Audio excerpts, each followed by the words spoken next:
is sentenced to death. We're going back to famine times in Ireland. With the sign of the cross on my forehead, I kneel on this cold dungeon floor. I kneel at your feet, Reverend Father, with no one but God to the fore. With my heart opened out for your reading, and no thought or hopes of release from the death that a daybreak tomorrow is staring me straight in the face.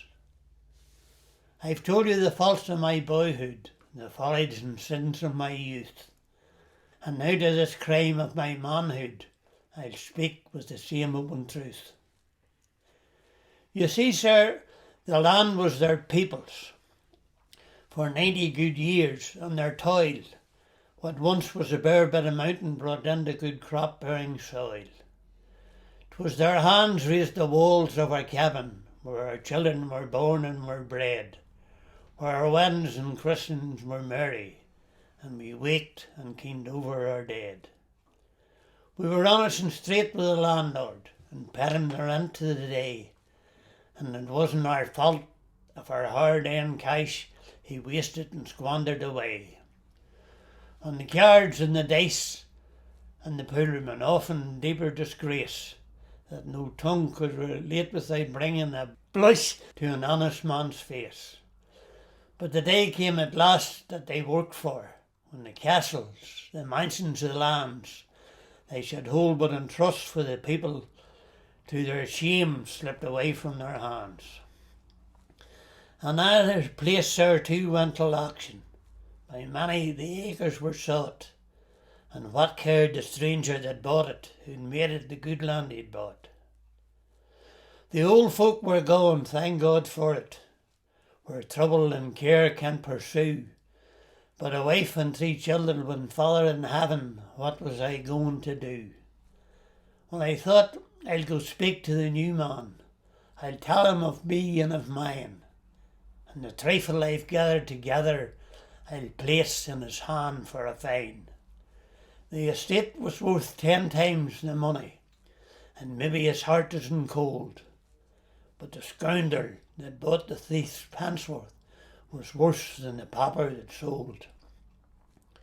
I followed him from shop into office, wherever I thought he'd be met. I offered him all he'd put on it, but no, 'twas the land he should get. I was young, and but few years was married to one with a voice like a bird. When she sang the old songs of our country, every feeling within me was stirred. Oh, I see her before me this minute, with a foot wouldn't bend the craneen, her laughing lips lifting to kiss me, my darling, my bright-eyed Abilene. 'Twas often with pride that I watched her soft arms holding our boy, until he drove the smile from her red lips and silenced the song of her joy. Wheesh, Father, have patience a minute. Let me wipe these big drops from my brow. Wheesh, Father, I'll try not to curse him, but I tell you, don't preach to me now. Exciting myself, yes, I know it, but now the tear's nearly done, and Father, your own breast is heaving, and I see the tears down from your run. Well, he threatened, he coaxed, he ejected it, as we tried to cling to the place. It was mine far more than was his, sir, and I told him so up till his face. But the little I had melted from me, and making a fight for my own, till a beggar with 3 helpless children, out on the world I was thrown. And Abilene would soon have another that never drew breath. The neighbours were kind to us always, but what could they do against death? For my wife and my infant before me lay dead, and by him they were killed, just as sure as I'm kneeling before you to own to my share the guilt. I laughed all consoling to scorn, I don't mind much that was said, with Eileen lying a corpse in the barn on a bundle of straw for a bed. Well, the blood in my veins turned to madness. Did I think that a man is a log? I tracked him once more, 'twas the last time, and I shot him that night like a dog. Yes, I done it, I killed him, but Father, let them that makes laws for the land look till it when they come to judgment, for the battle that lies in my hand. If I used the piece, 'twas they primed it, that left him stretched out on the sod, and from the bar where I got my sentence, I'll appeal to the bar of my God.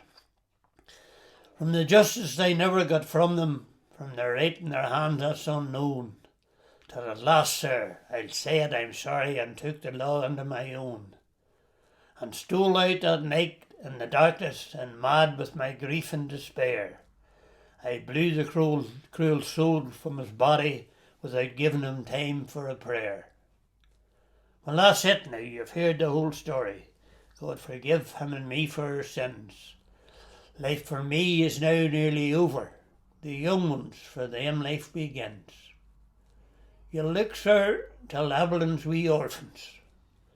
God bless ye, and now I'm at peace, and prepared for the death that tomorrow is staring me straight in the face.